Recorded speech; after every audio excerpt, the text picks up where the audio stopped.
বীরভূম লোকসভা কেন্দ্রের বিজেপি প্রার্থীর সমর্থনে নির্বাচনী প্রচারে কেন্দ্রীয় স্বরাষ্ট্র প্রতিমন্ত্রী নিশীথ প্রামাণিক। আগামী 13ই মে বীরভূমে লোকসভা নির্বাচন। তার আগে আজ মঙ্গলবার 7ই মে বীরভূম লোকসভা কেন্দ্রের বিজেপি প্রার্থী দেবতনু ভট্টাচার্যের সমর্থনে নির্বাচনী প্রচারে আসেন কেন্দ্রীয় স্বরাষ্ট্র প্রতিমন্ত্রী নিশীথ প্রামাণিক। তারাপীঠ মন্দিরে গিয়ে পুজো দেন।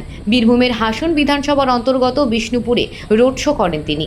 জনসভা ছিল নলহাটি বিধানসভার করুমগ্রাম হাসপাতালের ময়দানে ও মুরারই বিধানসভার পলসা ফুটবল ময়দানে। সাংবাদিকের মুখোমুখি হয়ে তিনি তৃণমূল কংগ্রেসের পরিচালিত রাজ্য সরকারের কঠোর সমালোচনা করেন। রাজ্য সরকারের দুর্নীতির বিরুদ্ধেও সরব হন নিশীথবাবু। মিডিয়ার সামনে তিনি বলেন, শিক্ষকদের চাকুরি হারানোর ব্যাপারে দায়ী রাজ্য সরকার। তিনি আরও বলেন, যোগ্যদের যাদের চাকরি গিয়েছে আমরা তাদের পাশে রয়েছি, কিন্তু অযোগ্যদের আড়াল করতে এই ধরনের ঘটনা ঘটিয়েছে এসএসসি তথা রাজ্য সরকার। তার ফলে যোগ্যদেরও অনিশ্চয়তায় ভুগতে হচ্ছে। অযোগ্যদের বেআইনিভাবে চাকরি দেওয়ার ক্ষেত্রে যেসব নেতামন্ত্রী বা অন্য কেউ যুক্ত বা জড়িত, যথাযথ তদন্তের মাধ্যমে তাদের চিহ্নিত করে কঠোর শাস্তির ব্যবস্থা করা দরকার। কেন্দ্রীয় প্রতিমন্ত্রীকে ঘিরে দলীয় নেতা কর্মী সমর্থকদের মধ্যে উৎসাহ উদ্দীপনা ছিল যথেষ্ট। বীরভূম থেকে মোহাম্মদ শফিউল আলমের রিপোর্ট, নিউজ প্রাইম টাইমস।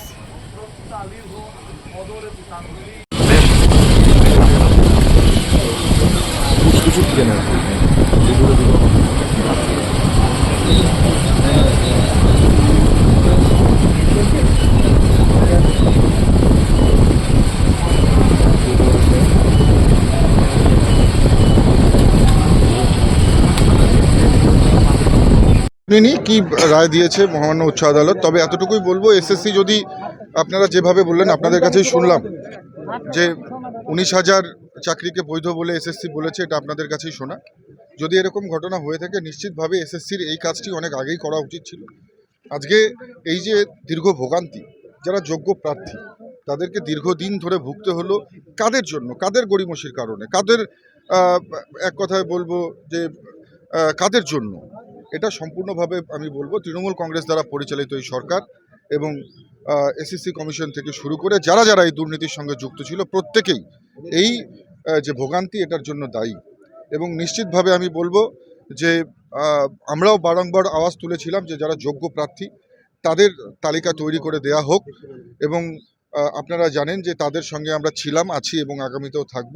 নিশ্চিতভাবে এই ধরনের যে ঘটনা সামগ্রিক বাংলা জুড়ে যে চলছে, একদিকে যোগ্য যারা প্রার্থী তারা চাকরি পাচ্ছে না, পথে বসে ধর্ণা দিচ্ছে, আবার যারা যোগ্য প্রার্থী যারা নিজেদের যোগ্যতার পরিচয় দিয়ে নিজের কঠিন অধ্যবসায়ের মাধ্যমে যারা চাকরি পেয়েছে তাদেরকে আজকে অনিশ্চয়তার মধ্যে ভুগতে হয়েছে। এর সম্পূর্ণ এই পুরো ব্যাপারটার জন্য যদি কেউ দায়ী থাকে, সেটা বাংলার মুখ্যমন্ত্রী। বাংলার মুখ্যমন্ত্রীর প্রশ্রয়ই এই ধরনের ঘটনা ঘটেছে। অযোগ্যদেরকে লুকোনোর কারণেই, অযোগ্যদেরকে বাঁচাবার জন্যই এই ধরনের ঘটনা ঘটেছে। এবং অযোগ্য যারা রয়েছে তারা কিভাবে ব্ল্যাঙ্ক ওএমআর দিয়ে অথবা কেউ কেউ বা পরীক্ষায় না বসেই চাকরি পেয়েছে, সেটাও কিন্তু তদন্তের প্রয়োজন রয়েছে। এবং নিশ্চিতভাবে এর পেছনে যারা রয়েছে, কালপ্রিট রয়েছে, তাদেরকে খুঁজে বের করবার প্রয়োজন রয়েছে। এবং রাজ্যের যে কেউ হোক না কেন, নেতা থেকে শুরু করে মন্ত্রী থেকে শুরু করে, যদি এর পেছনে অন্য আরও বড় কোনো হাত থাকে, মুখ্যমন্ত্রীও থাকে, নিশ্চিতভাবে তাকেও কিন্তু দোষী সাব্যস্ত হলে তাকেও সাজা পেতে হবে। মুর্শিদাবাদে নির্বাচন চলছে, সেখানে সকাল থেকে বোমাবাজি, বিভিন্ন জায়গায় অশান্তি, বিজেপি এবং সিপিএম এর এজেন্টদেরকে মারধর বুঝতে দেওয়া হচ্ছে। দেখুন, তৃণমূল কংগ্রেস মানেই ভায়োলেন্স। যেখানে যেখানে তৃণমূল কংগ্রেস রয়েছে সেখানেই অশান্তি। এই বাংলায় অশান্তির মূল কারণ তৃণমূল কংগ্রেস। আমরা এর আগেও বহু নির্বাচন হয়েছে, তখনও বলেছি, আপনারা দেখবেন যে নির্বাচন এলেই তৃণমূল কংগ্রেস তাদের যা অ্যান্টি সোশ্যাল এলিমেন্টস আছে তাদেরকে একেবারে সামনে করে দিচ্ছে। কারণ রাজনৈতিকভাবে তৃণমূল কংগ্রেস মৃত। এখন শুধুমাত্র পুলিশ প্রশাসন এবং হাতে গোনা কয়েকজন গুন্ডাকে কাজে লাগিয়ে তারা কিন্তু এই ধরনের ঘটনা করছে। যারা এই ধরনের ঘটনা করছে, যারা গুন্ডামো করছে, বদমাইশি করছে, তাদেরকে বলবো, আজকে তো বীরভূমের মাটিতে আমরা দাঁড়িয়ে রয়েছি, অনুব্রতর মাটিতে। নিজেকে অনেক বড় ডন ভাবতেন, অনেক বড় মাপের একেবারে মস্তান ভাবতেন, যিনি পুলিশের গাড়িতে বোম মেরে পুলিশের গাড়ি উড়িয়ে দিতে বলতেন, এমন ডন। তো সে আজকে তিহার জেলে বসে রয়েছে। যারা এরকম ছোট ছোট যারা বিভিন্ন জায়গায় দিদির দুষ্টু ছেলে রয়েছে, নিশ্চিতভাবে আগামীতেও তাদের জন্য জেল অপেক্ষা করছে। নিশ্চিতভাবে তারা জেলে গেলেই বাংলার শান্তি ফিরে আসবে।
আজকের এই পরিষদের সামনে সাফল্যমণ্ডিত করেছে সাফল্যমণ্ডিত করে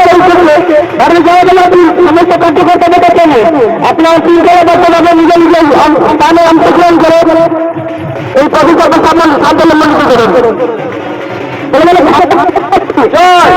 भारत माता की भारत माता की